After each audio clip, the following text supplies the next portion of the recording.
తమిళనాడు రాజకీయాల్లో సంచలన పరిణామాలు చోటు చేసుకుంటున్న వేళ భాజపాకి రాజీనామా చేసిన అన్నామలై తన రాజకీయ భవిష్యత్తు, గత పరిణామాలపై ఆసక్తికర విషయాలను వెల్లడించారు.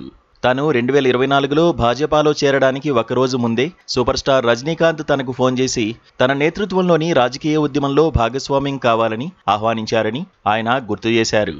అయితే అప్పటికే తాను భాజపాకు మాట ఇచ్చినందున రజనీకాంత్ ఆఫర్ను సున్నితంగా తిరస్కరించాల్సి వచ్చిందన్నారు. తన రాజకీయ ప్రవేశం వెనుక ఉన్న ఊహాగానాలకు ముగింపు పలికేందుకే ఈ నిజాన్ని ఇప్పుడు చెప్తున్నానని స్పష్టం చేశారు.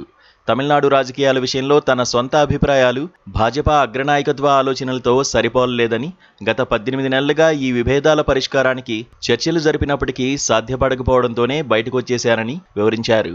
గత ఏడాది డిసెంబర్లోనే తాను రాజీనామాకు సిద్ధమవగా అధిష్టానం ఒత్తిడి మేరకు ఎన్నికల బాధ్యతలు పూర్తి చేశానని, ఇకపై ప్రధాని మోదీపై అపార గౌరవంతోనే స్వతంత్ర రాజకీయ మార్గంలో పయనిస్తానని ప్రకటించారు.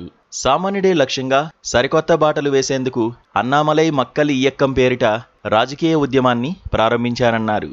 రాబోయే సార్వత్రిక ఎన్నికల్లో సొంతంగా పోటీ చేసేందుకు వీలుగా ప్రజలందరినీ ఏకతాటిపైకి తీసుకువస్తానని అన్నామలై పేర్కొనగా, ఆయన నిష్క్రమణ వల్ల తమ పార్టీకి ఎలాంటి నష్టం లేదని తమిళనాడు భాజపా చీఫ్ నయనార్ నాగేంద్రన్ కొట్టిపారేయడం గమనార్హం.